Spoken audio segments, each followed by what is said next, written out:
If you're fed up of wasting time and chasing people and leads that never go anywhere, this is the video for you.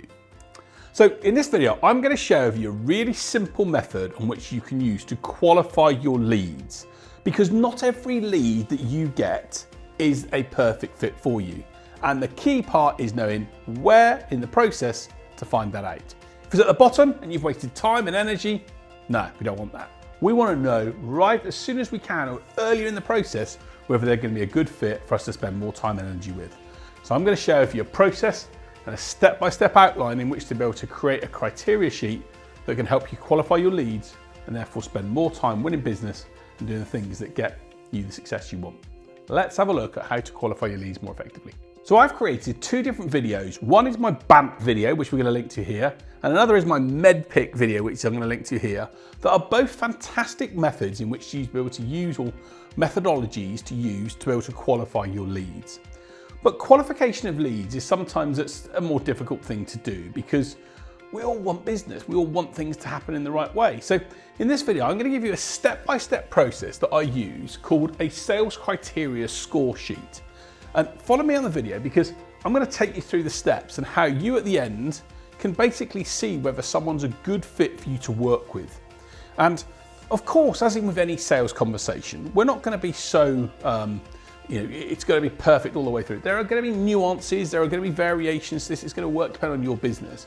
But I want you at the end of this to create a framework that you can use that can help save you time and make sure you're not chasing opportunities that are not a good fit for you. So normally when we think about qualifying our sales leads, we want to think about it based upon some of the core things that I go through in BAMP. So if you've not seen the BAMP video, I'll put a link to it here.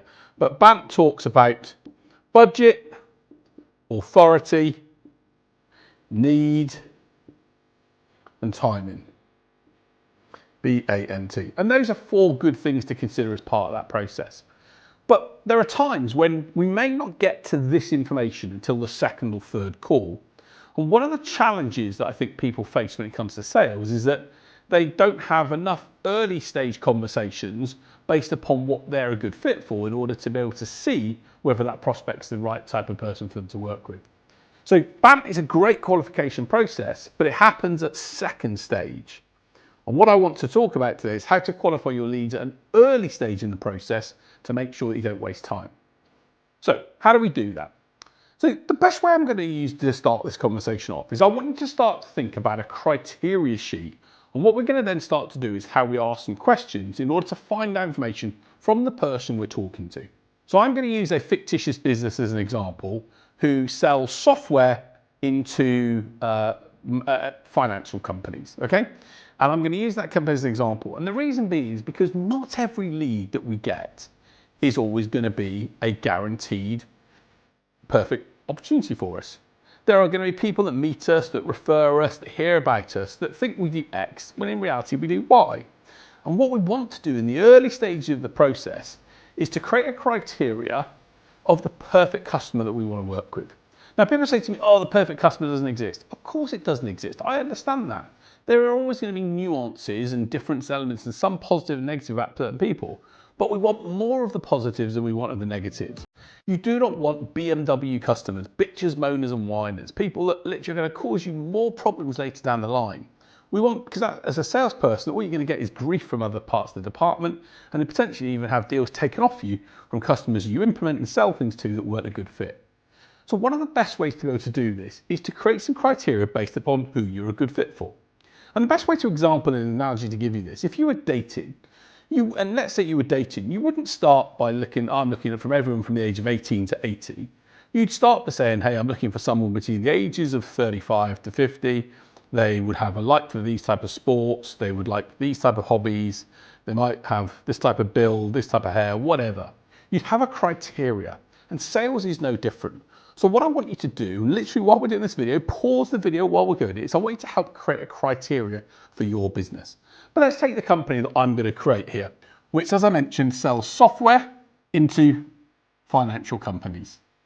And we'll call it James Company X.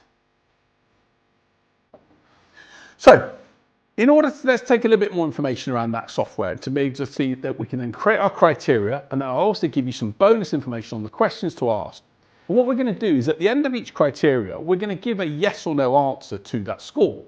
And the yes or no answer is then going to give us a score out of 10 that enables us to say, is this a good fit for us to work with that person or prospect, or is it not? So take, for example, the software company that sells into financial services. What do we know about that company and what they sell? Well, their software, firstly, tends to be sold to very big companies. So let's say the people that buy that company have over 250 employees, would be criteria number one. And the reason being is because the software itself will cost quite a bit of money. The software itself will cost, I don't know, let's say £50,000 or dollars to invest in. So you're not going to find many very small businesses that are going to invest £50,000 per year on a piece of software like that.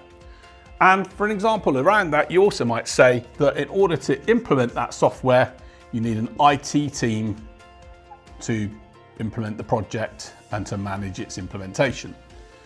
And not just that, we've got into financial companies, but when I ask that company and look into that company's details, their best customers, the customers that love them, that think they make the most impact possible, tend to be companies that work within a certain area of financial services. So they tend to be companies that work, for example, within trading.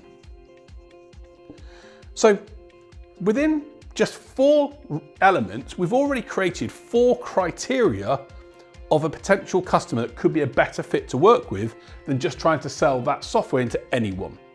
Now, in addition to that, we might come up with a couple of other criteria, for example, which is they've already got some existing systems in place. Maybe the software that we've put in place here is a replacement to that system. Or maybe, for example, one of the things that we might also add in here is that this software into these financial services companies, for example, also only works well under a 3-year contract. So suddenly we need the people that we work with to see 3 years before they'll see the return on the investment that they make. And then after that, they take more and more time and it works for them. The point being is we've got 6 criteria that we're already creating to be able to then know and to ask questions when we talk to our leads to see if they're a good fit for this. Now, some of the other criteria that you might put in place here are, do they seem enthusiastic about solving the problem?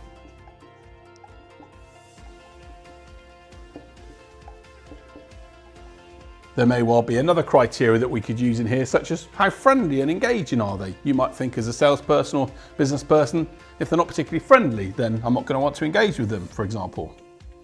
Friendly or helpful. It may well be that you also know that the decision process in order to get a sign off of this nature needs to be signed off by director.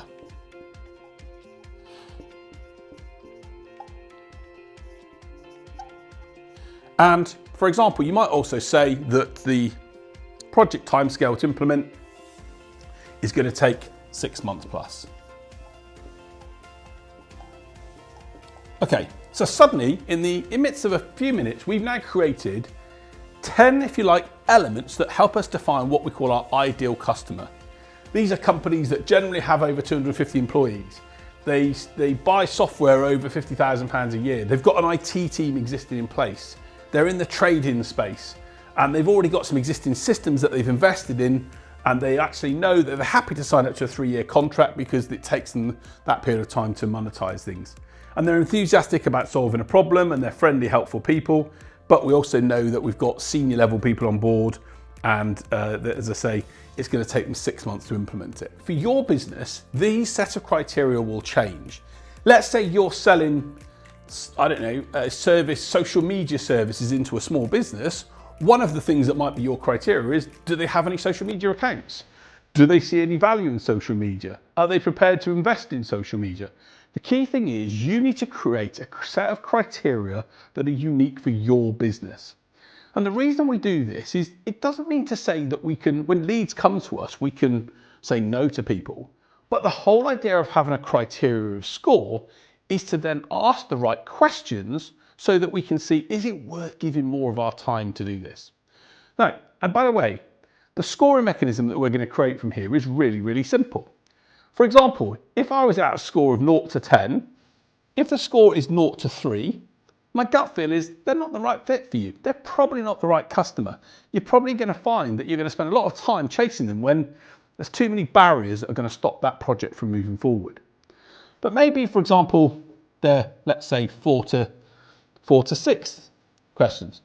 The question I'd be asking myself here is, they could be a good fit for us, but maybe there's a couple of key questions that make the project really important. So what we'll do in a moment is to see is there any of those criteria that are more important than any others. Because if there are, then it can hopefully use that as an evidence to see what answers did they give. If they give us an answer on the most important questions that was positive, then it's a good opportunity. Maybe then, for example, that we've got the answers of 7 to 10, they've said yes to the things we wanted to. We know this is a good fit. This is the perfect sweet spot customer for us to work with. Therefore, we should be looking to try and spend more of our time and effort to engage here. So, as I mentioned, what we ideally want to do, there may well be some prospects that we talk to that are in the middle. We're not sure if they're a good fit or not. So maybe let's identify in our criteria sheet, what are the 4 top questions that are really, really important for us? Well, for example, you could argue that actually question number 2 is really important because they need to be able to spend the money in order to be able to work with us. And you could argue that the fact that they've got some existing systems in place is also really important because the chances are they're not going to spend £50,000 on a solution that they've never bought anything in the past like that. And you might also say, well, actually number 6 is really important because they need to be able to see that the business case can take 3 years to pay back. And we also need it to be number 10, because it's a 6 months plus project to implement the software itself.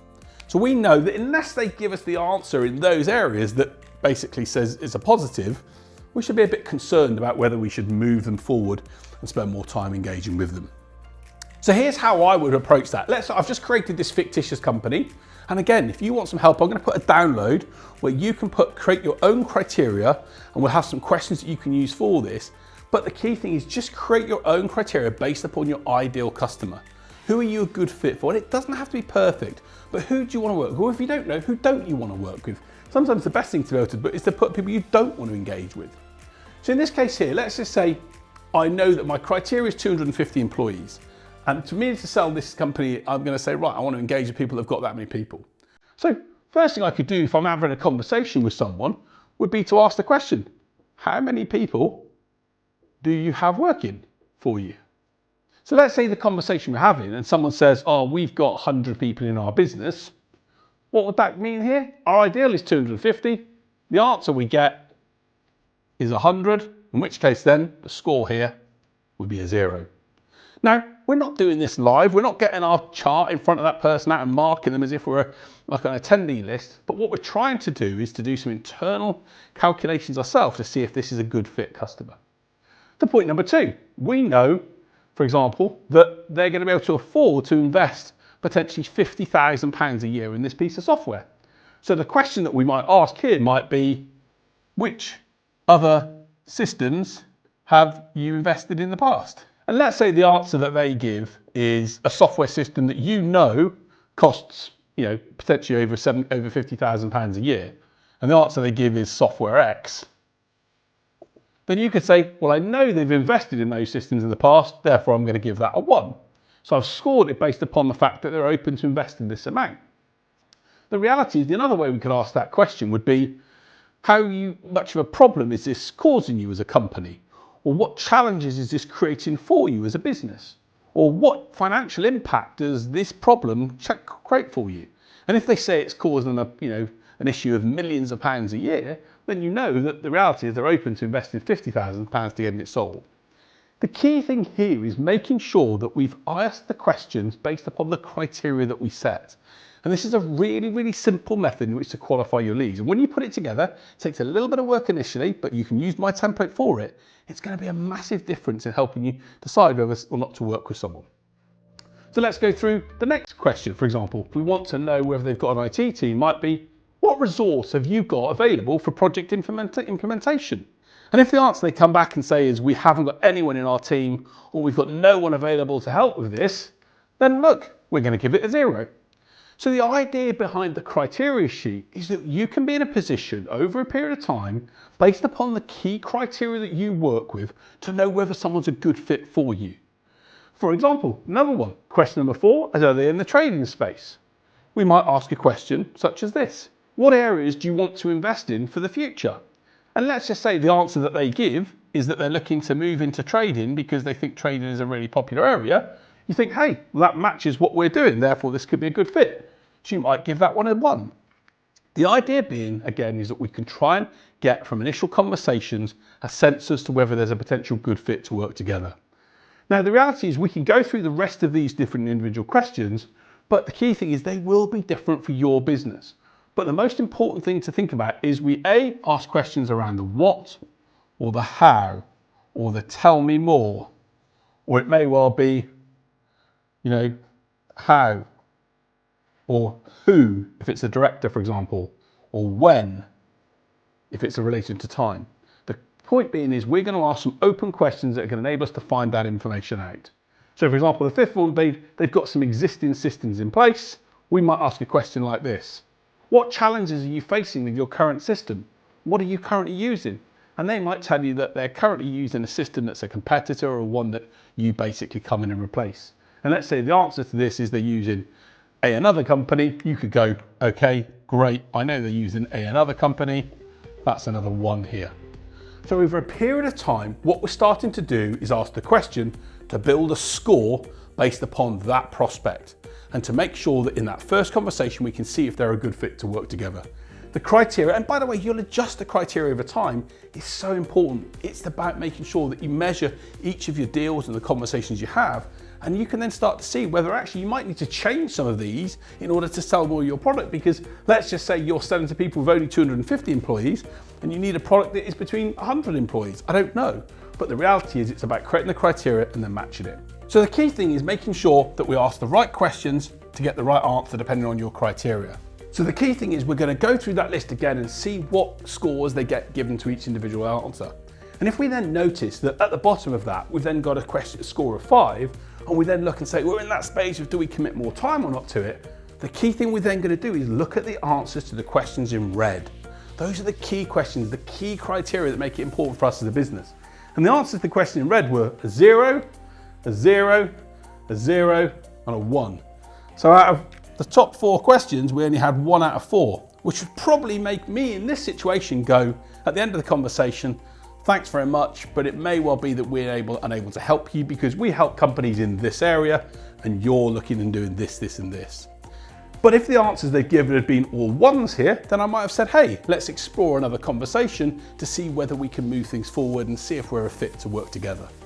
The key thing is this around this process is to create the criteria and then ask the questions that enable you to get an outline score. And when you do that, and you can start to measure each of your leads effectively, it's going to help you know whether to spend more time, whether you have to then call it quits at that point, or whether it's a hot lead that you really want to focus on and engage with. Creating a simple scoring criteria like this can really make a massive difference in helping you qualify your leads. It can help you see whether you're a good fit, whether it's worth committing time, whether it's worth committing energy and emotion to the deal, or if it's one of those ones we need to say, hey, great opportunity, but it wasn't for us. So I hope this video has given you some help as how to qualify your leads. Like I mentioned, BANT, MEDPIC, all these methodologies are fantastic ways in which to be able to use theories from a sales perspective to help do the right things. BANT especially, budget, authority, need, timing, is a powerful way to be able to see whether someone's a good fit. But you may not get that information until point 2 or 3 in the deal. This is a great method in order to make sure in that first 1 or 2 meetings that you qualify people out if they're not a good fit for you, so you can focus your time elsewhere. Hope this video has been helpful and has given you an idea on how to qualify leads more effectively. Create that criteria, but if you want to download, get in the guide in the resources section below. I put a resource where you can download a simple way to create a criteria for your business. And if you're stuck or you want some help, reach out to me and my team, and we'll help you create your criteria so that you can make sure you plan your deals more effectively, score them in the right way, so you can hopefully then spend better time on the deals that are going to get you somewhere. But the key thing is, don't waste time chasing people that are never going to go anywhere. It's going to waste your time. They're not going to be a good fit for you. Focus on the ones that are. It's going to help you hit the numbers you want to and the success that you want. If you've enjoyed the video, please like and subscribe to the channel, share it with other people so we can get more people qualifying their leads more effectively to get the right deals in place. But until next time, I'll see you soon. Take care.